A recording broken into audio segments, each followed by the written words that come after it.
All right. What's good? What's good? What's good? To an Apartment 5B, hosted by your man Kill. I got my squad in effect with me tonight. As always, ladies first. Porsche, what's going on, miss? How's it going? Everything is dope. Everything is dope. My man Ed from the LA, from the West Coast. What's good, fam? I'm good. I'm good. What's up? Everything is dope, man. My brother Veg out of BK. What's going on? What's popping, y'all? It's good. And we got Yes, man, out in NO. What's going on, Yes? Hey, what's happening, everybody? This is gonna be a dope topic. I'm ready. No doubt, no doubt. Yo, props to Ed for this week for the topic. He hit me up and he was like, Kill, you always talking about how Illmatic helped to ruin hip hop because it took, for people who don't know, going way back in the day, like one producer used to do your whole album and one producer had their own clique. So the Bomb Squad really only produced for PE, EPMD just produced for Dolo, Marley produced for the Juice Crew. So that's how everybody had their own sound in their clique. Now after Illmatic, it kind of opened up the floodgates of, I could just get, the dopest producer. I could get 2 from Marley, I could get 3 from Swiss, 2 from Just, and that can make my album. So that's one of my things that's always kind of messed up hip hop because I felt like it took away your individual sound. But Ed made a good point that over the years, there's been a lot more dudes starting to rock back with just the one producer joint. So that's what today's show is about. The dopest, probably, I guess, like 2000 plus, from 2000 on, like the dopest one producer, one MC type joints. And it was your topic. Why don't you set us off? What's one of your, I don't know if you've got them in order, however, you got them in order, your number 5 joint, or if not, just one of them. What's one of your dopest EPs, mixtapes, albums produced by one producer and one MC? No doubt, no doubt. I got a list. I don't necessarily have it in any particular order, but I'm gonna start with one that maybe I don't think any of y'all will have. Maybe some of y'all, but I got this Black and Brown joint. It was Danny Brown, who's an MC from Detroit, and Black Milk, who's a producer from Detroit. Man, that album, it really put me on to Danny Brown. I should take that back. I heard Danny Brown had a project called Triple X, I think, that came out before this Black and Brown joint. And it was cool. I just wasn't fully convinced. But hearing him over that Black Milk production, it's something about having the one producer where you get, one singular sound, and man, dude went in. And Black Milk, on the production tip, man, he always brings it, the soul samples, got the ill drums, but it was a dope project, nice, short and sweet, to the point. It was just really dope. Now, was this a full album or was this like an EP? I'd never heard of the boy Danny Brown before. Yeah, I want to say it was pretty short, maybe like 11 tracks or something like that. All right. I could pull it up. Yeah. But it was dope. I mean, a few shorter tracks, like to the 2 and 3 minute range. But like I said, to the point, like Danny Brown is dope. I mean, Detroit puts out a lot of dope MCs. He's very animated. He's very eccentric, so he talks about drugs a lot. He says some real off the wall shit, But it was a dope project. It was really dope. All right, no doubt. I gotta check that out. Like I said, I never heard the boy stuff before. Porsche, what's one of your joints, miss? Mad Villainy with MF Doom and Madlib.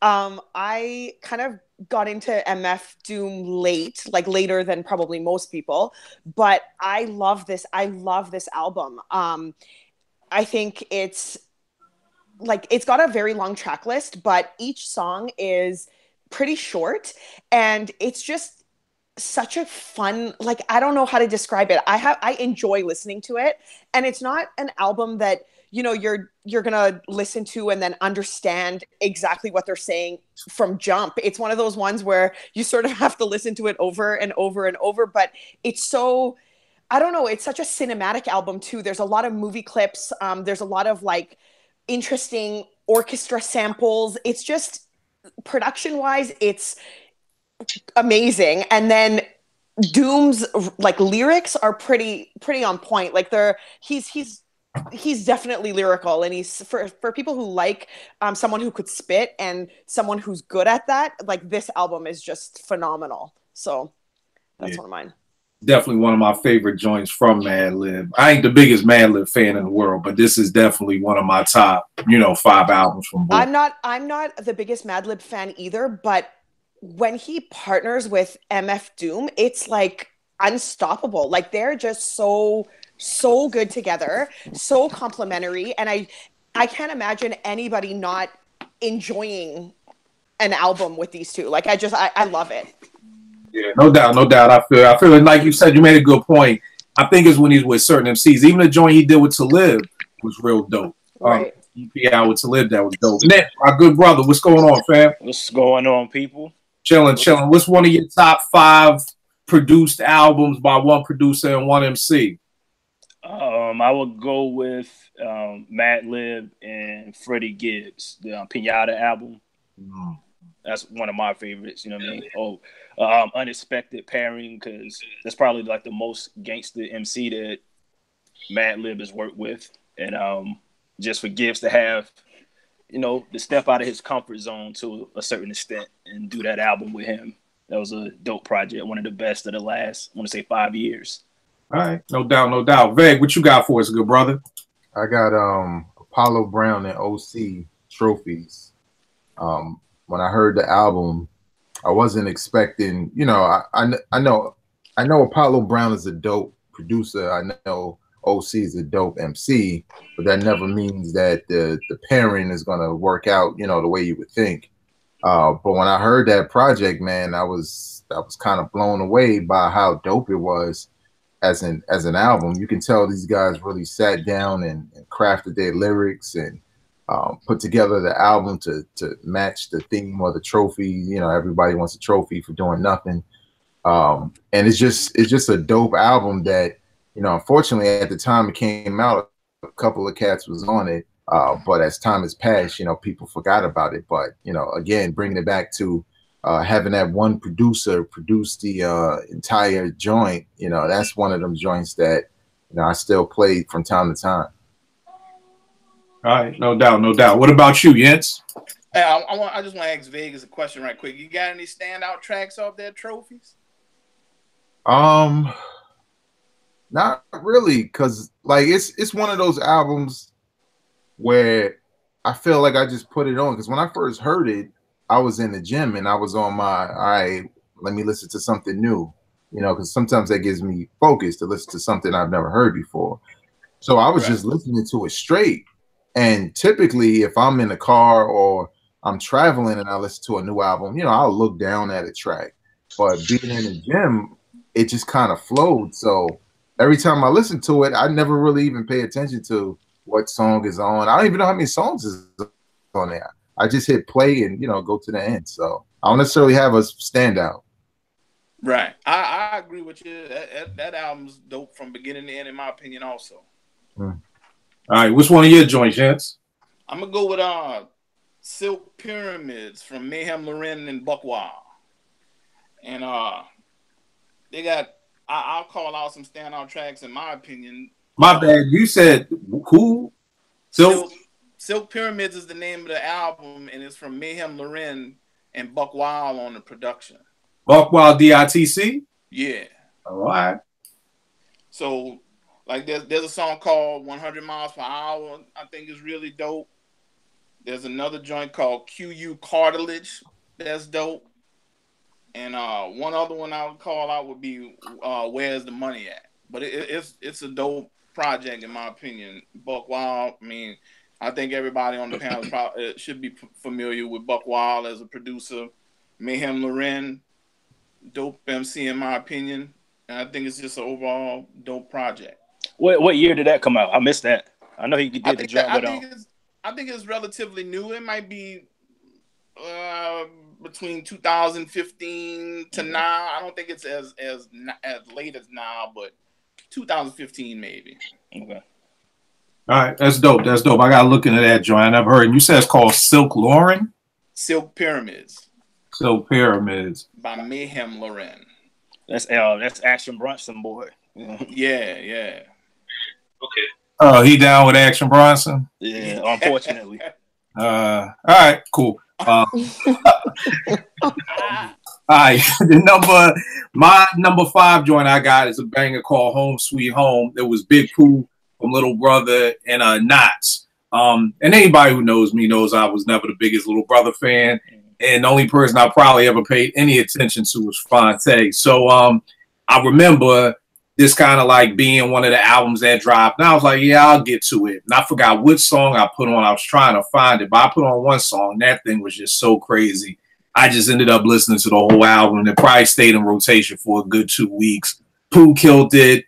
Lyrically, the production, Knots is just a fucking alien. So it was just like that album to me, just it really showed me how I know what Jens is gonna say, but over the right production, MCs that don't stand out really stand out more for me, because I literally never really paid Big Pooh any mind over Knight's production. But on this, I was like, yo, this dude I really been sleeping on this dude. And that's no shots, Jens, because I know what you think. I'm taking no shots. I'm just, I preferred, Pooh over these Knots beats was just crazy. That's my number 5 joint. Eddie, what's another joint you got, bro? All right. I got, I guess I put this number 4. I got King Crook and Static Selector. The album was called Static King. And that one really, because I thought Crooked I was dope, I never really got into much of his solo stuff, but the Slaughterhouse stuff, I think I will probably, if I'm ranking their technical abilities, I probably rank them just below Royce da 5'9".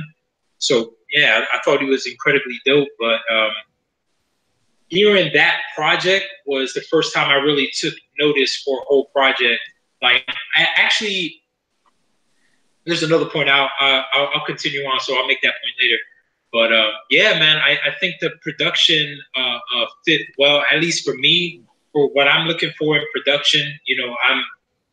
I'm in LA, but I'm from the East Coast, so that Static Selector production kind of sounded good to my ear, and he sounded really dope over it. So it was good to hear not only Crooked I over that whole project with one producer, but over something different than what he normally does. And the other point I was going to make is I feel like the MCs from Slaughterhouse, their signature projects to me have all been one producer, because Joe had that one, Rage in the Machine, which is with A-Rap Music, which is a pretty dope project as well. All right, no doubt. Nick, what's another joint you got? I'm a roll with I'm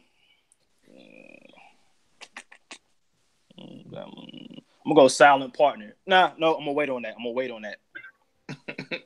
wait on that. Knots and Blue. I don't know if Portia might have mentioned this one already, but it's basically 2 EPs put together. It's like Gods in the Spirits, Titans in the Flesh. And Blue is a dope MC out of Cali, but a lot of his self-produced material is kind of like lo-fi. And when Knots come to the table, you're gonna get that shit to knock, and that's exactly what he gave Blue. So that's one everybody should check that out. I mean, I'll send the link out if y'all don't got it, but that's a dope project, a very dope project. Yo, what's the knowledge on this cat Blue? I've always heard him here and there. I know he was on like that How I Get Over album with the Roots, but I ain't never really heard nothing that made me be like, damn, like let me hear more from Boy. You will like this. I don't know if you would like his other stuff. I'm just be honest with you. By the production? Yeah, it's real lo-fi, man. It like a lot of his stuff sounds unfinished, like unmastered type of shit. That's the one knock I got to get some. Well, now I'll take that back. The first one, Blue in Exile, Below the Heavens. The Blue in Exile was dope. Yeah. So that one and the one with Knots, but the stuff he does itself is very lo-fi. I don't think I like some of it, but I know your ear as a producer, you might not rock with it too tough. All right, no doubt. Porsche, what you got next? Below the Heavens with Blue in Exile. I love Blue. I think he's wildly underrated. He's a powerhouse lyrically. I just love his flow. I love the way, I don't know, like everything about the way he rhymes is just amazing to me. And then pair him with Exile, and it's like, again, they're unstoppable. Exile is so good on production, and yeah, I mean, it's this album is very, very good. Released in 2007. And yeah, I mean, he takes samples, he flips them. You could probably recognize them, but as like just a listener who's not looking for it, like I don't know what they are, but I know that he uses like some pretty well-known samples and whatnot, but he makes them sound great. And Blue just can rap over anything. It's so complimentary. So that one's definitely up there on my list. All right, no doubt. Vay, what you got up next? Say it all the time, man. Do-Rag Dynasty and Alchemist. Yep. Waves is the album. I think what I like about it a lot is the fact. Well, I like the beats a lot. I like the whole, like, cause do-rags, like someone calling themselves Do-Rag Dynasty, and using that is old school, basically. You know, even if younger cats wear do-rags, you know where it's coming from, and the beats are just so dirty and grimy, and the lyricists kind of fit that whole mold and idea, you know what I'm saying? And I just loved everything about that album. So, and I felt like Alchemist knew what he was making, you know what I'm saying? Because he has a certain range that he can go. But this was supposed to be like, you know, some gutter stuff, some, you know, everybody got do-rags on the block or whatever it may be. So, yeah, I kind of felt like, you know, I listened to it like at least once or twice a year. Amongst all the other shit. But yeah, man, I thought Alchemist, originally I didn't know Alchemist did all of the beats. I just thought, you know, Alchemist did some, and then maybe a couple of other cats did, but the more I listen to it, the more I get into the beats he chose and the samples and all that. So that's a dope one. 360 Waves, Do-Rag Dynasty. Now tell me this, Do-Rag Dynasty, that's a group of MCs? Is it one MC? Who It's a group of MCs. I think it's 3 of them. One of them we know. Yes, Planet Asia in it. Planet Asia's in it. Yeah. I think Planet Asia is one of them. I have it somewhere on my phone. But Tri-State. Who's that? Tri-State. Yeah, Tri-State. It's another dude like Big Ken or something like that. I don't know. Yeah, Killer Ben. They West Coast. Ben. There you go. West Coast. Yeah. What's that? Yeah, West Coast. West Coast. West Coast. Yeah, but it's straight up boom bap. Boom bap, yeah. You know, Alchemist Hollywood or Beverly Hills, but he East Coast. Yeah, yeah, it's straight up boom bap from the rhymes to the beats to the cover. Man, they got the Lakers celebrating the championship. Pat Riley got a do-rag on. Shit is hot. All right, no doubt. Yes, what you got? I'm gonna keep it going with the do-rag guys. I'm gonna pull them Planet Asia with DJ Muggs, the Pain Language album. That album, if you never heard that, man, Muggs, that's some of the best stuff I've heard Muggs do in a long, long time. And Planet Asia is a really dope MC. The title track is a standout to me, and then there's another song also called Splinter Cell. But I mean that the production of that album's so dope in my opinion. I got the instrumental version also. I had to get both, but that Pain Language, DJ Muggs and Planet Asia, I would suggest anybody to check that one out. Yeah, see, this is one of the reasons why I like these shows. I ain't heard of half these joints y'all even talking about. I ain't even know Planet Asia still rhymed. Oh yeah. Do-rags. So I put out about 2 tight ones this year. Yeah, I got a couple Planet Asia ones I might throw out there, honorable mention for you. Now, here's the thing. What was the knowledge on Dude? Like, I've always seen his name, especially being at EAA with Strictly Hip Hop. But, again, he's just one of them MCs that just never, like, what would y'all say would be like, yo, Kill, listen to this if you want to hear Planet Asia, like, do some shit. I mean, that do-rag, the one I just named, there's going to be another one. The one with Gensu Dean? Gensu Dean? What was the name of that one? Well, he was on an album produced by Ginsu Dean with Guilty Simpson. He featured on that one, but I don't think they never do like a whole album.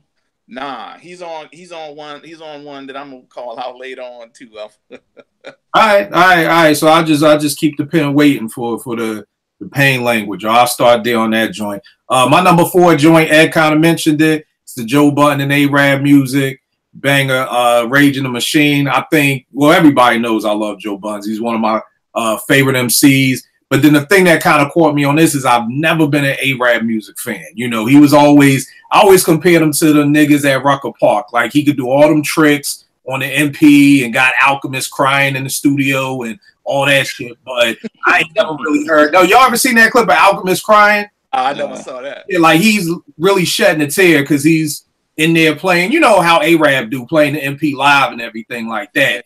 Dude is really in there shedding a tear.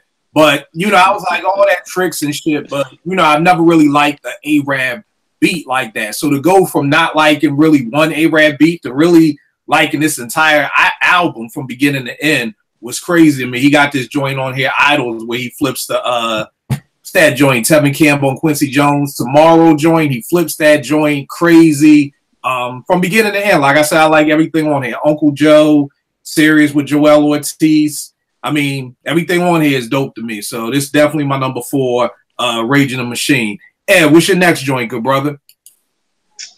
What I got? I'm trying to figure out how I'm going to do this. You know what? I'm going to throw, I know Muggs get mentioned a lot, but man, I would be committing a sin if I did not mention the Jizza and Muggs Grandmasters. Dope. Yeah, and that's older than a lot of these joints that we're mentioning, man. But yeah, to me, I felt Jizza was after that first joint. Honestly, I liked Beneath the Surface, the Surface, which was Jizza's second album. A lot of people didn't, it didn't have that RZA production, but I felt like that Grandmasters album that brought him back. You know what I mean? The dope production, Jizza sounded sharp, dope concepts on the tracks. It's just it was an album bringing back. It was just dope to me, man. I'm not sure what else to say about it, man. Did I hear a baby crying or my earphones fucking with me? Nah, that's okay. So, Nick, what you got up for your next joint? The Silent Partner, Alchemist, Havoc. Probably like there we go. Can't go wrong with it. Alchemist beats, Havoc, underrated MC because he always plays second fiddle to Prodigy. Very strong project. I think my favorite song was called Just Being Me towards the end of the album. Can't go wrong with it. It's probably some of the best mob material since probably Murder Music, honestly. Yeah, the joint like from Havoc side of the, you know what I mean? Yeah, the joint on here, The Gun Holds a Drum, featuring Prodigy. Like that joint is crazy to me. This was like one of my honorable mention joints, but it's dope, very dope album, man. And the thing that I loved about Hav is just allowing Al to produce it. You know what I mean? Not too many times you find a producer let another producer produce a whole album, but definitely, if Cass ain't heard this joint, definitely pick it up. Yes, sir. Porsche, what you got up next, miss? Hell Hath No Fury, Clips and Neptunes. It's interesting. I don't love the Neptunes all the time, but I love the Neptunes with Clips. And I think that they're just again, complimentary, of course. Clips is great. I enjoy their albums all the time. Even though it's like largely about cocaine and drugs and this kind of stuff, but I think they're beasts on like lyrically, and I really think their albums are always like, they always put so much into their albums. You're always getting like a really dope project from them. So that's definitely my third. Yeah. All right, no doubt. What's one of your favorite joints off of that joint? Mr. Me Too. Mine's is Keys Open Doors. Keys Open Doors. It's funny with them. I'm the same way like Porsche was. I don't never get excited for the Neptunes unless I see their names next to the Clips. Yeah. So if they Like I didn't like the Neptune, like Pharrell producing for Jay. I wasn't like a huge fan. I was like, nah, it's kind of meh. But then with Clips, it's like, wow.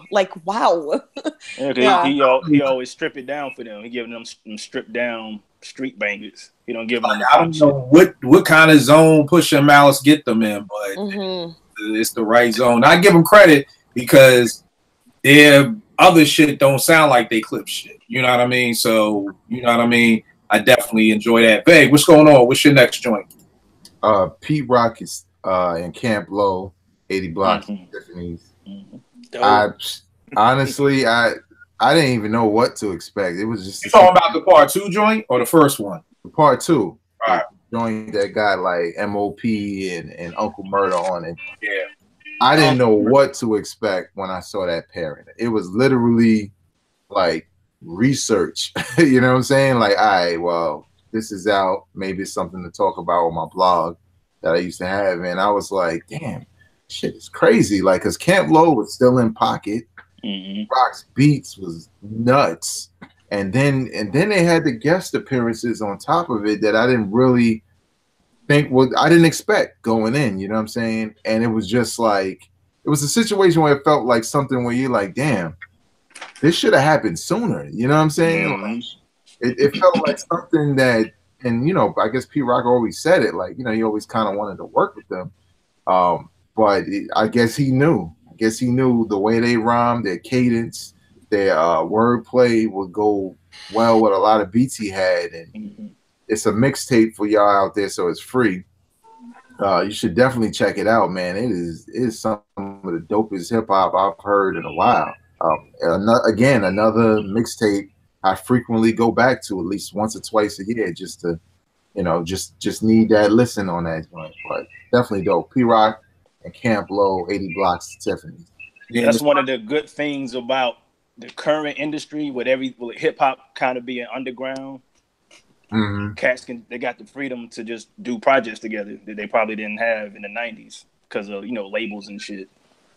Yeah, another thing I loved about that album, like Vague said, seeing some of the names, I'm like MOP and Camp Low, like the show. The track is crazy. Camp Low kill it, MOP kill it, Uncle Murder kill it, MOP kill it. Talib is on the album, Mac Miller's on the album with the joint Megan Good. Just an all around dope album. Not a beef. It's just like they may have like 28 songs on there. Like if they would, but I get it. It's a mixtape. You know what I mean? But it is definitely dope. If you like Camp Low, you can't go wrong with this at all. Yes, what you got up next, good brother? I'm gonna go with a dude from New Orleans, man. I'm gonna go with the Carrollton Heist by Currency, produced by the Alchemist. I mean, you know, I think you have to be a fan of Currency to dig what he does. You know, it's a lot of smoker music, but with the Alchemist, it's a perfect pairing in my opinion. Two standout tracks off of that album, in my opinion, are 500 Pounds of Gas and 93 AMG. Both of those are really dope tracks to go along with what I believe is a solid project from Currency and the Alchemist, Carrollton Heist. All right, no doubt. The next joint I got up is Brother Ali. He had a joint out called what is this shit called? Morning in America, Dreaming in Color, produced by Jake One. Just a dope all around album. I mean, on this joint, I mean, when this came out, I gave it 5 mics. I love this joint. There's not on here that I don't skip. You already know Jake is doing the production. It's crazy. Brother Ali, I never thought in a million years somebody would tell me a white albino Muslim from Minnesota would be like the follow up to Chuck D's Black Power. But dude is it right there, man. And it just really, like I said, I love this joint. Love this joint from beginning to end. He's got a joint on here called Work Every Day. That's just crazy. The concept is dope. I mean, yeah, like I said, I give it 5 mics, man. I love this joint. So definitely Dreaming, Morning in America and Dreaming in Color, Brother Ali, produced by Jake One. Eddie, what you got up for your number 2, man? All right, my number 2, like I said, I wasn't necessarily doing this in order. a lot of albums got picked up, but I got Jean Grey and Ninth Wonder, an album called Genius. Genius, yeah. And Genius, yeah, Jean Grey and Ninth Wonder, dope. I always thought Jean Grey was dope as far as, you know, female MCs. Like, she's always been there top notch. And my thing with some of her previous albums before that one were, you know, inconsistent production. Mm-hmm. So as far as this project with Ninth Wonder, like, you know, some of y'all don't like Ninth Wonder as much, man, but he produced a really dope album for her. Like, really consistent, some bangers. You know, she had this joint called Number 8. I think it was just called Number 8. Really dope, just her spitting. She had a joint on there with Fonte on it. I think it was called Struggles. Like, because before I got it, I had like the bootleg, so it had like a whole different track listing. Like, the names of the songs are different, so you know what I mean. So, but yeah, man, it was dope. Because and actually, because I think that album was delayed initially. I don't know if she was signed to Talib at the time, but something happened. The album was supposed to come out. It got delayed. Then the bootleg came out, and then eventually it got released. But yeah, very dope project. If you could check it out, listen to it. Probably my favorite Jean Grey project. All right, no doubt. What you got up next, Nick? Her new album, Type 2, with her husband. She got one out with her husband. Yeah. Yes, that's pretty dope too. I'm sorry. Yeah. Her husband, what, he makes beats or something? Nah, he rapped too. He rapped. I can't remember his name, man. Quell Chris. Yeah. Chris, Yeah. She out rap him though. I was just about to ask that. Is this Rod Digger Young Z? Yeah, it's that again. Yeah, it is. Yeah, because there was a track on that one. It was a Jean Grey solo track on there called Zero, where she goes nuts on that. All right, no doubt. Nick, what you got up next? So take it back to Louisiana, Nolans with Currency, Alchemist, but somebody probably already mentioned it. The Covert Coupe project. Nah, that's actually my number 2. That's what I got coming up next. Yeah. So too. That is fire. Like, Yeah. When I saw that, I say Currency and Alchemist. All right, let me hear what this is about. And he delivered. But I'm a big Currency fan anyway, so I dig the Smoker vibe on every album. So yeah, they fit, man. They fit good. They do. They make good stoner music, even though I'm not one. So right, agreed. Yeah, that's my number 2. Yeah, that's my number 2 too. Everything on here, BBS, the joint Ventilation, is crazy. Yeah, this is the first time on the joint Scottie Pippin's that I actually heard Freddie Gibbs. And I remember you saying that. Freddie destroys that shit. Like, I'm talking about, I was like, yo, I gotta pick up everything this dude got. Funny thing was, I really wasn't feeling the Carlton Heights like that. I need to go back and check for it again, just based off the fact that I love Currency Covert Coupe so much. It's cool, but not as tight as that one though. Yeah. But I mean, I think I only like listened to it once. It didn't hit me the same, and I just, so much stuff. I just went on to the next one, so I need to go back on that. But yeah, that's my number 2 too. Porsche, what you got? I got The Owners by Gangstar, and I mean, it's Gangstar. I like pretty much everything they do. Primo's always on point with the beats. Guru on this one, I think, is, I don't know, this reminds me of that episode where we voted Guru over Snoop, but Guru's beats, Guru's lyrics are good on this one. You need splice Yao right here on this segment. Like, honestly. Just like splice it in. But yeah, I like this one. I just think, it speaks for itself. It's Gangstar. It's Primo. It's Primo on beats, Guru on the lyrics and stuff. So it's dope. That's mine. All right, no doubt. What you got, Veg? Hold up. Is that cheating? Isn't that Gangstar? What? I thought it's like a parent. I know it's a parent, but they're a group though, right? Well, Primo's on beats. I mean, he won pretty. I don't know. The beats too of a Daily Operation, Hard to Earn. No, but this is a 2003 release. So it's different. There was a big lag between this release and the previous one. Vegas. Let me go to my list. Let me go to my list. I got, because shit, I'm about to redo mine now. Like, well, I got Joel Ortiz and Illmind. I didn't even know his album was coming out. I was hosting Strictly Hip Hop in Baltimore. Shout out to them. And you know, returning to that show, I was like, yo, I need to go in and find what's dope and all that needs to get played. And I was like, oh, what's this joint? Illmind and Joel Ortiz. They got a whole album. And what drew me in, and it's my standout track, is a track called 6-4. It's nuts. The beat is nuts. Joel Ortiz kills it. And it made me listen to the album. And I was just like, damn, like, you know, it's one of those situations where it's a project that comes out and it's really dope, but it doesn't really have any push behind it. It's like you gotta go and search for it in order to know that it came out. And I wasn't like the biggest fan. I'm a big Joel Ortiz fan, but I'm not the biggest Illmind fan. But I think because he had Joel Ortiz as the MC to spotlight with his beats, I think he was giving them some heat.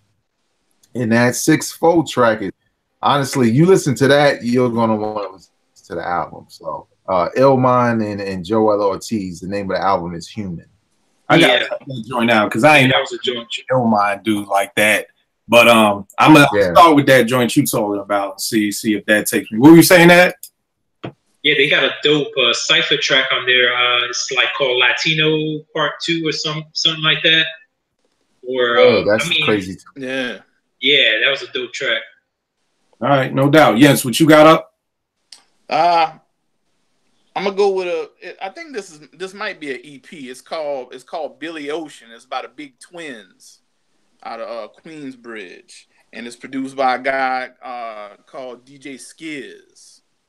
And so, I mean, if you like big twins, this one of the dudes got a real distinct voice. This dude got like a voice. So he just ate a bag of rocks. Yeah. This dude got a distinct. This dude got a real distinct voice, but they dope, man. It's some real grimy street music that they make.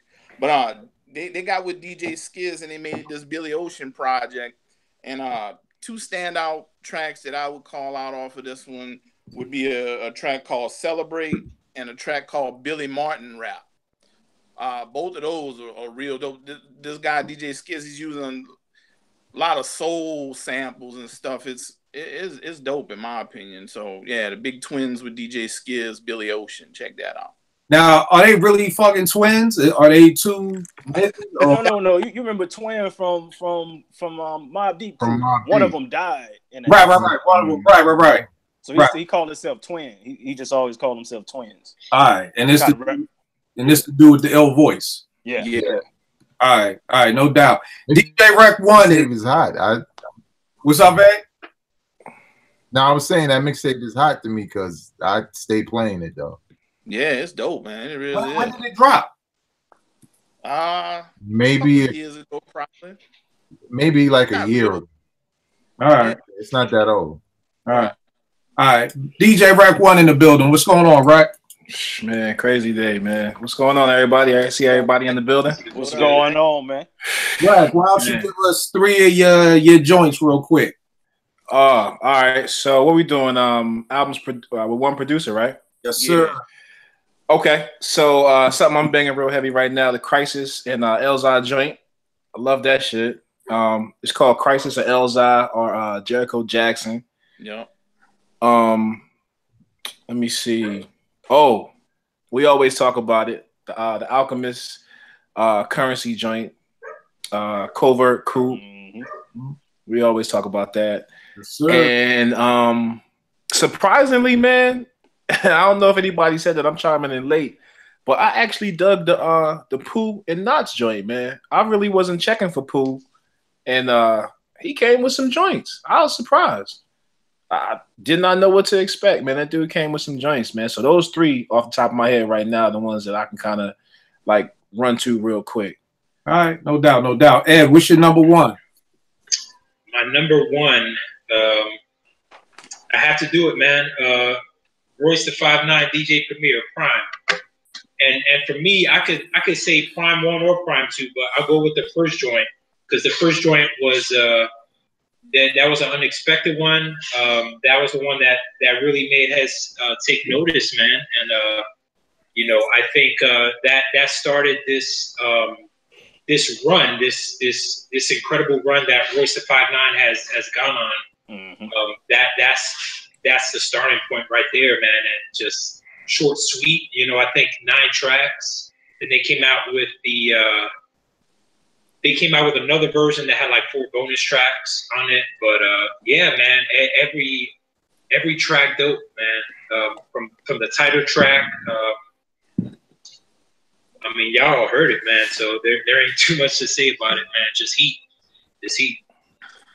Yeah, the extended joint. I love the joint. It's I want to say it's Fonte, and I want to say it's MF Doom on it. Yeah, that joint is the highs and lows. Yeah, yeah, that's crazy. But yeah, I feel you on that. Nick, what's your number one joint? Yeah, Rhett came right in and mentioned it right there. Right there. My bad. No, you good. You good. You know what I mean? Elzhi, phenomenal MC, but a problem I have with all of his projects is the production. Yeah. And that's one that I didn't have with this project with, you know, Crisis, who I prefer over Ninth Wonder out of that camp. Yeah. Production was tight. Elzhi came with the concepts as he always does. A top 5 LP of this year, like hands down for me. All right, no doubt. I would say like best song would be the To-Do List. That's like track 7. So that's my joint on that album. All right, no doubt. Porsche, what you got? You guys are naming your number ones. This is not my number one. This is probably my 5th one. Just for the record. Take It or Squeeze It by the Beatnuts. And it's self-produced, and I don't love the Beatnuts lyrically. I don't really go to the Beatnuts for like deep lyrics or anything insightful or anything like that's going to resonate. Yeah, it's just clown shit. Yeah, like they just kind of rap about whatever, but their beats are so dope. Like they're so fun. Their albums are so enjoyable to me. I actually don't mind any of their albums. They're not like 5 my classics or anything, but I love them. They take like on this one, they have like a Roxanne Shante sample. They've got a Mobb Deep sample, and like, yeah, it's fun. Again, lyrically, not at all there, but on the production side, and I'm not really somebody who looks for production, but on the Beatnuts joints, they're always like they scream great production to me. So I like this one. It's a fun listen. Do I skip any? Not really. Do I do any like stick out? Not really. But it's fun. It's a fun album. So that made a cut. All right. One standout is It's the Nuts with Al Tariq. Yeah, that's an old joint. Yeah, with the former, you know what I mean? He was in the Beatnuts. He got put out back in the day. Yeah. Cool ass Fash. Yeah. Yeah. All right, Vay, what you got up? I got Run the Jewels, mainly because I think if that first album didn't pop, they probably would have had one album. But because it blew so big, you know, they would like basically forced to be a group. Not in a bad way either. But I think initially it was more so Killer Mike getting with LP to do an album, and it just blew up to a crazy extent. And now you got 3 albums. Run the Jewels. What I love about Run the Jewels is Killer Mike. It's Killer Mike. It's lyrical. It's gangster. It's political. It's conscious. And LP's beats is like dubstep for hip hop. You know what I'm saying? And there's nothing in hip hop like it. No. I remember when Jay-Z released Magna Carta, Holy Grail, and he had a couple of records that kind of leaned in that direction. But he did not. Whoever did that production, I think maybe Pharrell did some of them. Whoever did that production, I don't think they captured it in the same way that LP did. And I mean, it's like they just a really dope group, man. They music is just energizing. You know what I'm saying?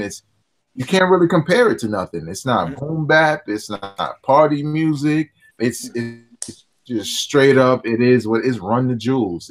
They got their own lane with it, and that's heavily based off of the production and Killer Mike's, you know, and LP's lyricism on those beats. So yeah, Killer Mike and LP Run the Jewels. Tell me this, Veg. Why do you think they blew up? Because I've always wondered that. Because it's like Killer Mike by himself, even with the Outkast cosign, never really blew. LP wasn't really, you know, super known out there. So what do you think it was? Like you said, it don't sound like nothing, but I can't ever really put my finger on why this just blew all of a sudden. I think it's the production. I think the production taps into a crowd that's on that dubstep side of things, you know what I'm saying? And maybe those same dubstep fans like hip hop, you know what I'm saying? But it's hip hop enough to not sound like, oh, well, that's that other, you know, Killer Mike doing that other shit over there. It sounds like hip hop, you know what I'm saying? And it kind of evokes like how Run DMC, like, you know, people forget Run DMC got a lot of rock beats in their catalog, you know what I'm saying? And it feels like that, but not necessarily being that. So it's almost like they just found the sweet spot in that music where you got hip hop fans that love it, you got dubstep fans, you got casual fans, and it's just they kind of blew up off the strength of that. So, you know, now you got 3 albums. And they gave it away for free at first. Exactly. Yeah, that's crazy. You can do it a free download on their website. Yeah, and you can choose to buy the vinyl or not. Yeah, it's dope. But like, I feel like LP, like his production always kind of been on some futuristic, yeah, like some sci-fi, hip hop, fucking doom type shit. You know what I'm saying? But that's that ASR 10. Now, was he in before? Company Flow. It was on Raucus. Yeah, but From Crusher Plus. Yeah, 8 Steps. But he produced a bunch of stuff. Like my favorite was Cannibal Ox Cold Vein. Yeah. So that was gonna be on my list, but Kill said the past 10 years, so that's why I kept it. Okay. You know what I'm saying? The Cold Vein is classic. I think somebody already violated that a little bit. He got the pass from. He give little sis the pass. He don't give me that. He'll be coming for my neck, but it's all good, bro. I still love you, big bro. Yo, now here's a funny thing with all the cats y'all just named for some reason, and I was still at the station when Raucus was there. Those names for some reason just never stood out to me. The Company Flow and Cannibal X and Ox or whatever. I was like Most, Talib, Reflection, like them dudes. It was something about Company Flow that just never caught my attention. You know what I mean? You gotta go I think it's because it had a white MC. You know you don't like white. Come on, man. Now that's fake. White. That's what you meant. Talib shouted them out on that Reflection Eternal. I mean, they label made, so I mean, I'm just saying it just never spoke to me per se. You know what I mean? Look, Kill. After you gave me the show, I didn't play them either. So it was like I don't know what it was about. It was like that Raucus crowd, but it was like some of them just I don't know. They just never stood out. It was like nerd rap, that definitive Juts.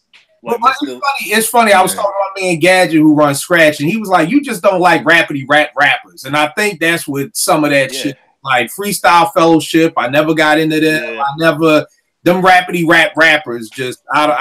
They just passed right over me. But yes, I will say though. Would you say, Eddie? Well, I will say that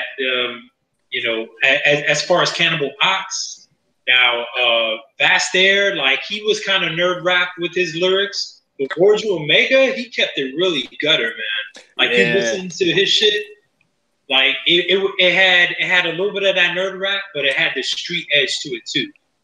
So for sure. And who was that? Who you just said? Borju Omega. He was in that Cannonball. Well, you call him Cannonball Ox. I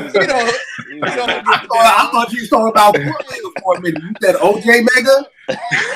Wow. Like Kill Cass. Kill don't Yeah, he don't care. Nah, I don't. I thought he said Mega. So when you thinking Core Mega? Yeah, I thought Core Mega. Since y'all been talking, he put that pen down. He ain't wrote nothing down. So don't. What you gotta say, man? Let me Kill, you know this, but let me put everybody else on. And strictly hip hop, you know, we would have like bins of CDs and shit, and all that Rusty Juck shit with all those cats you named. They would just be that shit for days and unopened plastic. We would just pick that shit up like, nah, I ain't playing that shit. Sorry. Yeah, Rusty Jugs. Yo, what's that like? Rock's brother or something? I know he down with like Rock's brother or something. Or Ruck. I think he was down with Ruck. Yeah. All right. Yes. Did you say Cannonball Ox? Nah, I got one. What's your last joint? I'm gonna take it back to Planet Asia one more time for the Golden Buddha album. This was produced by a cat called Izzy Nice. And I'm sorry, you said it's produced by a cat called Izzy Nice? Yeah. You mean like how Guy Tori used to be like, is he funny? Yeah. Izzy Nice. Izzy Nice. So two standout tracks off this Golden Buddha album are You Are King and Fireworks. Those are two of the standout tracks that I can call out off of this Golden Buddha album. And like we said before, you know, pretty much Planet Asia is dope, man. And this dude, I don't think I've ever heard of this dude outside of this album. He might have a lot of other stuff, but this was just one album that I liked, that I saw that this dude produced the entire thing. So yeah, the Golden Buddha. All right. I gotta do a lot of research on Planet Asia. That's the Ginsu Dean album I was talking about. Planet Asia. Yeah. Ginsu Dean called Abrasion. Yeah, Abrasions. Yeah. Yeah, see, that's probably why I didn't listen to cover. Y'all know me. If you got a perm or the cover, you know, I come from a time where like, yo, you just see this record, you just want to hear these little guys on the flute with the afro. Like, why is this dude with the afro hanging out with the whiteboard? But you know, cover just don't do nothing for me, man. But my last one, which is actually up for my album of the year, Daytona. Pusha T, Kanye West. I'm still banging this joint like it. Man, fuck Kanye. Fuck Kanye. I mean, I get it. I know. We don't support nothing Kanye, bro. Yo, you the one who told me where to get this from. How you gonna tell me that? You the one who had the picture up on IG. I called you like, yo. We got double back, man. Cause he doubled down on his support for Trump. That was after the album. So fuck him. I feel what you're saying, bro. I feel what you're saying, but I still love the album. So I'm sorry, Kanye. I'm sorry. You know, I apologize, but I love this album. Yeah. So this is my number one. This and Royce is like tied for my album of the year. I don't know which one I like better, but this is definitely my number one. Rec, what's your last two joints? Last two joint I've been banging as of recent, man. Mac Hami. Haitian Body Odor. Mm-hmm. My bad. Can you hear me? My bad. Can you hear me? Yeah. I already know. I already know where it's going. I heard you. I heard you. All right. I already know where it's going. Said, what's the name of the rapper? It's called. His name is Mark Hami. Hey man, I'll take it. I'll take it, man. And he was part of. Yeah, he was down with Griselda, man. He was down with Griselda, so I got my hands on some other stuff that he did. Trust me, I cracked the fuck up too when I saw what the name of the album was. It's called Haitian Body Odor. Oh, yo, hold on, straight up. Hold up. Is he Haitian? Yeah, he's Haitian. Okay. Yeah, he's Haitian. I'm gonna send it to you. He violated. Yo, hard. But I'm gonna send it to y'all. Oh Jesus. Okay, so Mac Homie. Kill, stop. Just remember Haitian Body Odor. It's gonna come up. And what's your number one? All right. So what year? What year are we not going past? I mean, just whatever your number one is. You know what? As much as I hate to say it, man, I'm gonna go with the Pusha T album. I still do play it. As much as I hate to say it, it does have replay value for me. All right. But Ed, you got any honorable mention joints? Yeah, man, I got this album. To be honest, I don't remember. It came through some recommendations on Google Play or someone on my timeline talked about it too. It's called Rose Gold, and it's I think they're both from Detroit. Rose Spit and 14 Karat. So the MC name is Rose Spit, producer name 14 Karat. And the album is called Rose Gold. 12 tracks is dope, man. It's really dope. Hard to say standout track. You know, the whole album is really consistent, and you know, it's not all just spitterific. You know, they're really talking about stuff. Like, dude gets personal. I think one of the tracks he's like talking about his pops and stuff.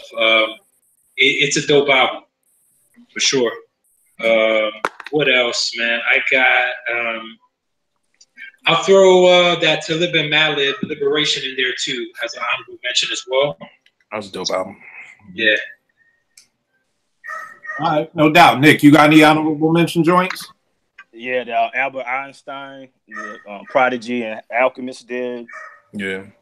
And the Jake One and Freeway stimulus package. Mm-hmm. Yeah, that was a dope album. Definitely. What about you, Porsche? Nope. No honorable mentions. All right, no doubt. Vang, what you got? I had Silent Partner down, Havoc, and Alchemist. I had Knots and Big Pool or Home Sweet Home. And I had something I guess is kind of cheating, but just the simple fact that they were able to pull it off and it was different enough. Elzhi and Will Sessions, Elmatic. Yeah. That was dope. That was dope. I expected the lyrics to be different. I didn't expect the production to be somewhat different.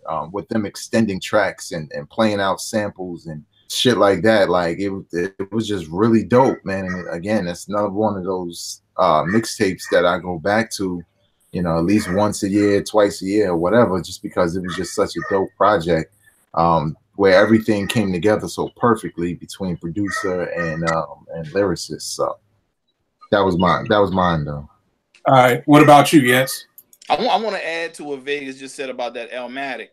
I think that's the perfect way to do a cover, is the way he did it, because he didn't go all and take all of the lyrics. He changed it up. It was like it was his own songs. So I think that was the best part, other than it sounding really dope, was that it wasn't just him going word for word after Nas. So I like that one myself. But my honorable mentions is I got this one, the original Baby Pa. It's a Pete Rock produced album from this dude Data. D-Dot, Baby Pa. It was held up and got released mad late. So if you never heard of it, it's called The Original Baby Pa. It's Pete Rock. It's you got to join Bla Uno on there. Yeah, and another one is this album called Machete Mode. It's by MC Esoteric and produced by Stu Bangers. I think it's a real dope project. MC Esoteric out of Boston. You be naming some stuff I ain't never heard of, bro. You never heard of Esoteric, man? Nah, who was that? That's one of them rappity rap rappers, man. Yeah, he rappity rap out of Boston. He's with the Army of the Pharaohs. You know that whole. Big Who was group. that? Who were they? They might have been on Ruckus or some like the funk label back in like late 90s. It's like Wu-Tang. It's like 1,000 MCs. Vinny Paz out of Philly is one of the guys. Oh, okay. Yeah. Vinny, I know not the Jedi Mind Tricks, but the extended family of the Jedi Mind Tricks, which is a whole another big, Beef the Lost Cause out of Philly is in it. But anyway, that Machete Mode is a dope album in my opinion. All right, no doubt. Two of the joints, most of the joints already said stimulus package. If not for nothing, this may be one of the dopest, illest album covers ever. Hell yeah, the wallet. The money is the actual liner notes and everything. So Rhyme say is definitely put some money behind, you know, they projects when they come out. But I thought this was dope. Freeway is one of those MCs that I'm like, if he gets the right production, I love him. If he doesn't, he kind of loses me. Co-signer on Liberation, Talib and Madlib, another Madlib joint that I actually like. I'm not the biggest. It's weird because I'm not the biggest Talib fan and I'm not the biggest Madlib fan. So putting both of them together and me loving it was a shock. Like Vague said, the Elmatic with Will Sessions. I will agree with Jens that this is the right way to do a cover album. Prayerfully, no one else will ever try to follow it again because that's just one of the shits I'm not with. I don't want fucking cover albums. And the last joint I got was this cat, Boldy James. It's called My First Chemistry Set. It's another Alchemist joint. Alchemist, yeah. So another Alchemist joint on deck. This nigga, that's why I love Al. That dude stays busy. This dude put out 10 literally projects in a year, like with his eyes closed. So that was my last joints. Rec, you got any more honorable mention joints? Only one I could think of, man. Another Madlib joint, Bad Neighbor with Med, Blue. Yeah. Just a banging ass album, man. I know you don't really get down with Madlib too tough kill, but you got to check that album out, man. The shit is tight. Which one is this? What's it called? It's called Bad Neighbor. That's the name of the group. Neighbor. Yeah. That's the name of the group. Matter of fact, I'll send it to you with the Mock Homie joint. Who's in the group? Bad Neighbor. It's Med and Blue. Blue does a lot of stuff with Knox. I know that goddamn rappity rap niggas. Blue. It ain't on their rappity rap, man. They pretty much just flowing, man. Morning community music. That's all. That's it. Rappity rap. That's it. Oh, I got one more to mention, and you know I've been against this guy for a long time, but Alchemist, I'm gonna listen to anything Alchemist produces. So Action Bronson had one called Rare Chandelier or some shit. That was a good project, but still fuck AB, but still, you know, that's a good project. My problem with that joint is every time I try to listen to it, like 3 songs in, I just end up grabbing Ghost. Like, I know. I'm 3 songs in, I'm like, fuck it, let me grab Supreme Clientele, or let me grab something from Ghost or whatever like that. All right, give them all the. Oh, you got something there? I got one more I want to mention because I always talk about it, and this I got an opportunity to bring it up and I didn't. One of my homies, Joe Haas, he put out an album with Exile called Dag Savage. Oh yeah, I got that. So it's a dope album compared to a lot of other Exile production. I mean, you get the typical Exile production, but he also has a lot of darker joints on there, so it kind of shows his it shows that he could do other stuff as well. But it was a very dope project. All right, no doubt. Right, give them all the info, good brother, where they can get at you. Man, Twitter at DJRec1, Instagram is Worldwide Rec1, and good from there, man. All right, Eddie, give him everything, good brother. I'm on Twitter at EddieD80. All right, Nick, give him everything. Starsky with the Gum Soul. Yeah, Starsky with the Gum Soul and Balloon on Twitter. This will be my profile pic. He'll post it up. Yo, what is that, B? That's the 93 Till Infinity documentary. Oh, word? Yeah. All right, that's dope. Pretty dope. It's dope. That's dope. Porsche, give them all your stuff, miss. Shayla Porsche on Twitter and IG. All right. Veg, give him everything, good brother. You can follow me on Twitter and Instagram at Vegas World INC. Also, big shout out to Tell 'em Blocko sent you on Instagram for posting ill well. That's love. Peace. All right. Yes, give him everything. We'll make beats for food.com.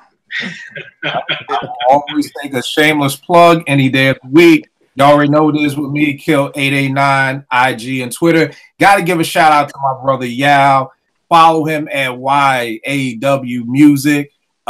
Is going to be doing a lot of intros for a lot of NBA games this year. So did a joint for the jump off for the Lakers in the Portland game, which was real dope. They got some run out in LA. So, you know, he's definitely doing his thing. So I want to shout him out for that. And as always, appreciate the hell out of y'all. I will check y'all next week. Well, also you got to plug the other podcast you and Portia are doing with what's the dude's name? Oh yeah, you're right. You're right. You're right. You're right. Portia just did one. Yeah, the Speak Your Clout podcast. Yeah. We gonna be on there. Portia was on there this past Friday, chopping it up about Ready to Die. I'll be on there this Wednesday, chopping it up about the top 4 boot camp albums. Into the Stage, The Shining, Nocturnal, and The Storm. How many mics we give it, all that good stuff. Should be a dope show because boot camp was like my favorite crew. I know everybody else liked the Wu, but I always prefer boot camp. That'd definitely be a good show. But I will definitely check y'all next week, y'all. All right. All right. All right. Peace.